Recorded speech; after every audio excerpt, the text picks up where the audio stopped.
little bit. Listen, okay, just because he's part of the best Fortnite duo ever.com doesn't mean that it's a man crush, Golden Boy, okay? Relax. Meanwhile, Little Warriors only 2 eliminations, but picking up big points for the team. They're up to 492, almost past the halfway mark. And we're a minute and 30 away from that final capture point opening in the bottom. You've got a couple teams respawning right now, making their way back in. This control point, the green one all the way up top. Look at the fort that's built around this thing. So many materials have been used by multiple teams that someone just needs to make their way up and take ownership of it. So, push up top. Jordan Fisher still alive. So oh, one shot from Musa could spell the end here. We'll see.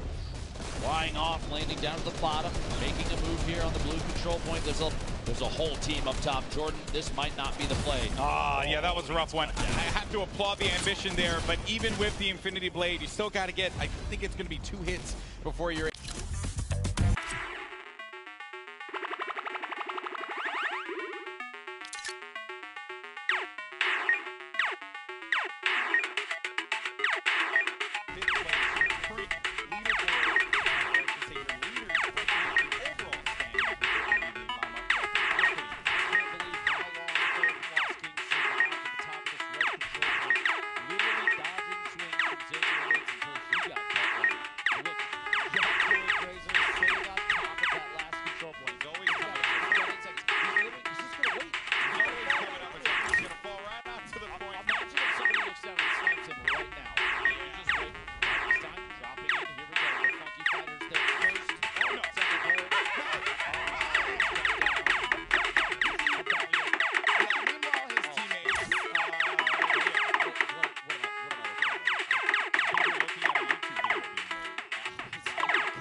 Fisher fighting it out down there.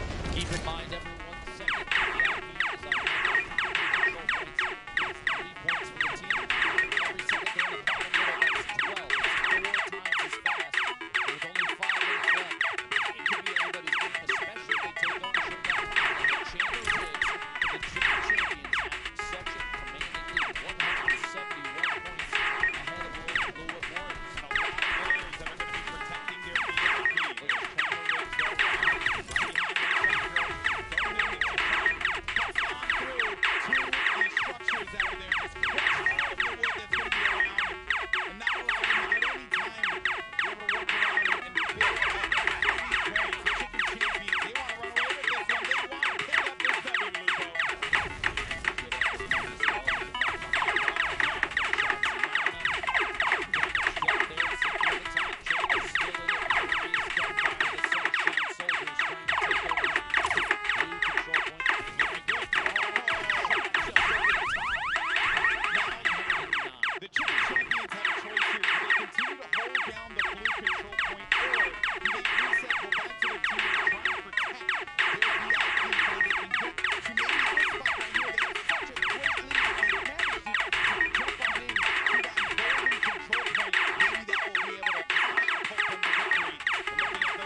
There's a lot of players trying to contest this D control point for the last few points. Kenzie ending up out on the bottom of the map. Have to get him reset quick there. 957. Jordan Fisher goes down. You have so many VIPs dive bombing this last control point. But I just want to point out the Chicken Champions, I believe, are uncontested. The climb to first continues at 978 points. It's going to be the Cuddle Crew who jumps on in, and it's going to prevent Chandler Riggs, who has to reset. He's going to be out of this one. The Cuddle Crew are going to be so far down that leaderboard. But 2 minutes left on the clock, 981, the Chicken Champions. Surely this is going to be a win for them. And as all of that was going on up above, down low, you see the insanity that is ensuing. But they get right back in. They get right back in, and the Chicken Champions, no! It's one point remaining, and the Little Whip Warriors might be able to come back into this with enough time. Or could it be Raven's revenge? They're going to have control of B, but there he goes. He jumps right back in, and that is going to do it. GG! Game 3 goes to the Chicken Champions. See the celebration from Chandler Riggs and the crew there. That was so close to a throw, and Chandler made his way back in. Even just the 1 point, they needed 1 second in a control point, and they did it. Down to the wire, GB. Very intense game there, but the Chicken Champions will be victorious. They had a game plan. They kept on hanging out at the outer circles rather than looking to get into the fight down at the golden control point where you can get 12 points per second. They said, you know what, let's play around, let's play our game. Let's play the outer circles. Let everyone else, once again, worry about that. Shades of what we saw in that last game when Raven's Revenge managed to do the same thing. Last few moments here down to the bottom middle control point, but that's not where the victory came from. The Chicken Champions holding it out up top. Quick return climbs. You see the team celebrating. Just so wholesome. I just can't help but love all of them. The wholesome team. It's the most wholesome team you could possibly have here. But man, what a game 3 was. We've had 3 games, 3 different winners. And with the way things have shaken up here, I wouldn't be shocked if we walk away with 6 different winners at some point, man. It's like everyone seems to have like this, the strategy. They know that they want to play the outer circles rather than charging down low. And I'm waiting to see more teams start to adapt that. But then there's always going to be that desire to push low and challenge the golden control point. Now, I do have to say, one of the most interesting strategies we've seen evolve from this so far comes from the Funky Fighters and Laserbeam and Wildcat, and I have no idea what's going on down there other than shenanigans through and through, man. Yeah, that is, Zeke may be Captain Shenanigans, but that is team shenanigans.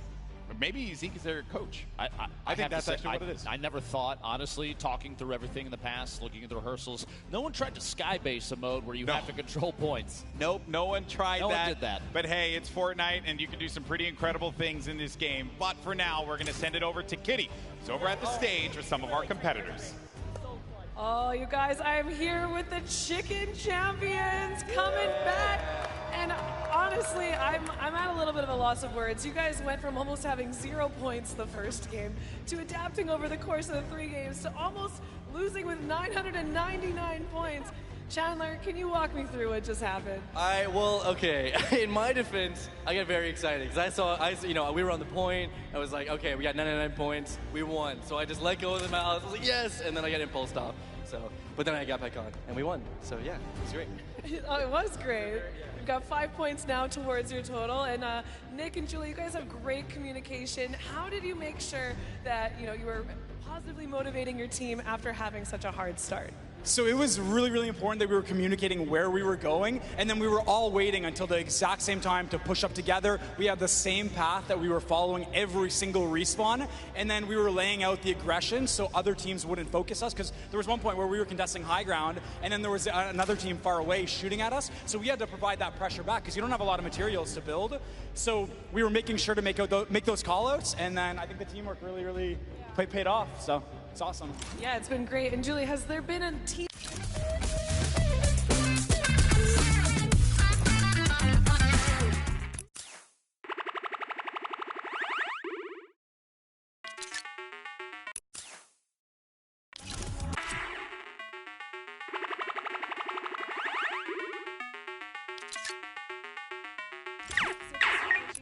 Are you going to try and do the same thing? Because we've seen every single game it's changed. First game it was about the middle point, people didn't know about it. Next game it got focused, it was about the high point. How are you going into game number 4? I'm not revealing anything. we got a system, it's working. Yeah, we're gonna stick to it. All right, stick to I mean, if it's working, it's working. Obviously, if you guys have any new strategies, you don't want to give it away. We got a lot of crowd love in here right now. Hope you guys are having a great time. So we are just about to get into some more games. Congratulations, guys, on that win, but we're not done. We still got more. We're going to send it right back up to the casters. Thank you so much, Kitty, and the Chicken Champions walking away with game number 3. And I would say hectic fashion at the end there. You know, Chandler. A little bit of panic, controlled panic. Yeah, controlled panic is all you ever want. Getting a little ahead of himself and jumping off of the point, but that's okay. They were so far ahead at that point. I think Little Whip might have been able to catch up and have things gone horribly wrong. But, you know, Chandler knew what he was doing. He was able to get back into position very quickly, and they walk away with the Game 3 victory. And we are now officially halfway through at this point, Lupo, and this game mode has been so fun to cover because it's pure insanity, especially when you get down to point D. It's just everyone's just getting zapped away by those little drones, preventing them from being able to do anything. As soon as 8 minutes have passed, it's kind of anybody's game. We've seen come from behind victories already, teams vying for those top 3 positions, even number 1 at certain points. And I think there's still strategy to be evolved from this. There's people that are going to figure out new ways to play this. What I haven't seen yet, and actually we talked about it in rehearsals, is a sword carrier sitting on one of the control points and throwing themselves straight up and back down. That's true. We have not seen that yet. Lots of things to break down. The good news is we're going to have Pook standing by to break down all the action that she saw in our last game. Thank you so much, GB. I am down here on the floor with the crowd. They are loving these games so far. We just saw our Chicken Champions take a victory. But you know what? We're going to take a look at some of the plays coming out of the Little Whip Warriors to see, you know, how maybe they strategize this game. So you can see here, Cypher PK up on the platform using the tactical shotgun to get in there, really make sure that he is protecting his teammates and make sure that they're getting those points on that platform every single time. This edit here coming out of him, absolutely electric. We've seen him do this so many times before in the past. And here we have Phantoms just going to town with the Infinity Blade, letting everyone else know on the map, hey, I'm up here, and I'm about to whip you out of here. Here we have Lachlan as well. Every CQC engagement this team took early game, they were victorious in, and they were in first place for quite some time. Unfortunately, they just were not able to close it out and ended up in second place. But I would love to hear how our Chicken Champions communications were during that game. So let's kind of take a listen in and see how they were doing. He's down. Fuck him off, grab board. Nice! No, I got you, Chandler. I got you. Down. Nice! Guys, let's go! Oh, we got this. Shoot it. We gotta shoot it. Come on, I'm coming back. Shotgun up top with us. Up top. There's one on me. Nice. Got her. Let's shoot east, guys. Let's make it shoot us. 100 points. There's no one on east.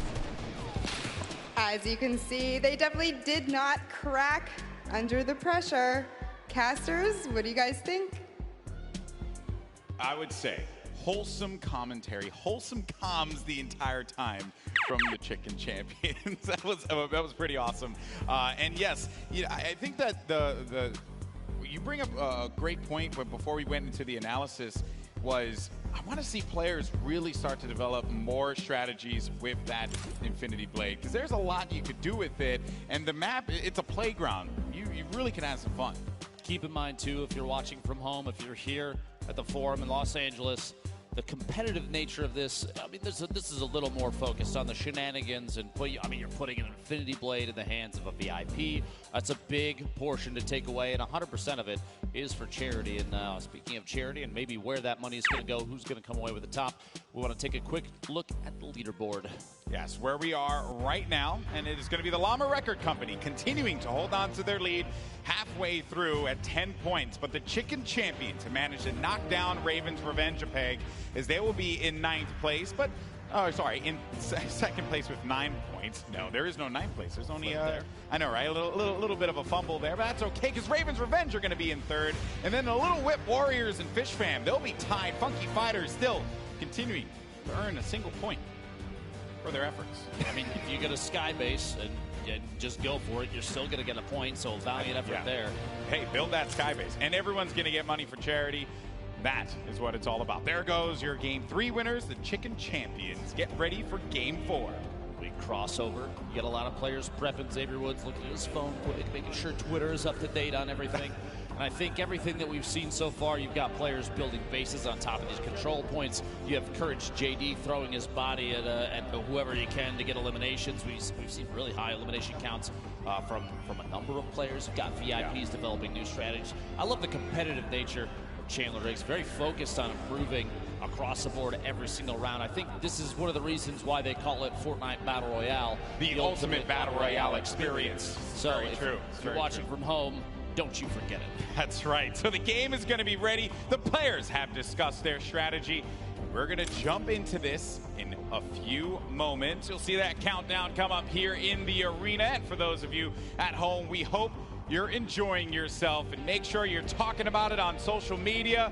But here we go. The game is about to start. Game 4 of the Fortnite Creative Showdown, and we're heading back to Sky Station for some more insanity. Who is going to come out on top? It could be a different winner, or we can have our first two-time victor in the Sky Station Showdown. If you're just tuning in, if you're watching from home, if you're here in LA, if you're talking about it on Reddit, the format is very important. The top 3 control points are worth 3 points per second, and it's got to be your VIP uncontested to earn those points.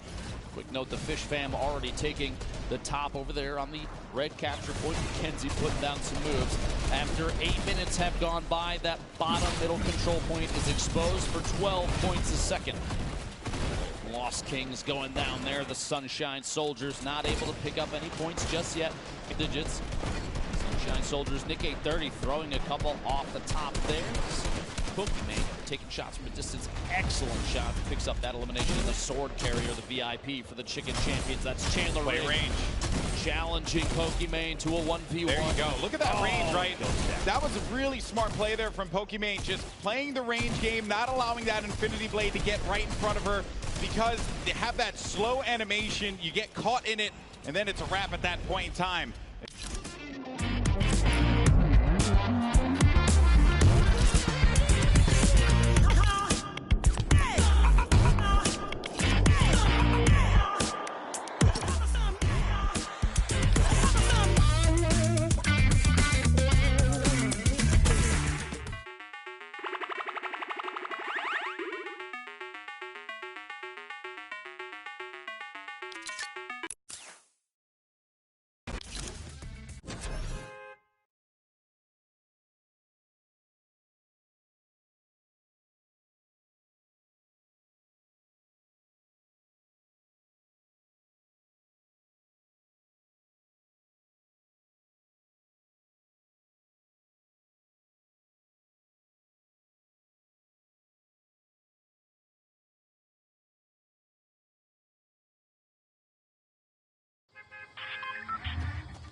Be the fastest This game is crazy. we see the entire night. We're just over halfway through game 4, and the bottom middle is open, and multiple swords are flying in right now. Jordan Fisher and the player from Phantoms, the Little Whip Warriors, though. 3 of the 4 players sitting right on the point right now. And the Cuddle crew have pushed on forward. They're going to keep holding this down. No one's going to get in there to try and stop them. But one player does try to make a valiant effort to do it. Is Patriota, who's going in for that tack shot. He getting the connections, but Kayun is making him pay. In come his team, though, looking to support him right from the off screen yet again. And then finally, the run here for the Cuddle crew is going to be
شوية محاشي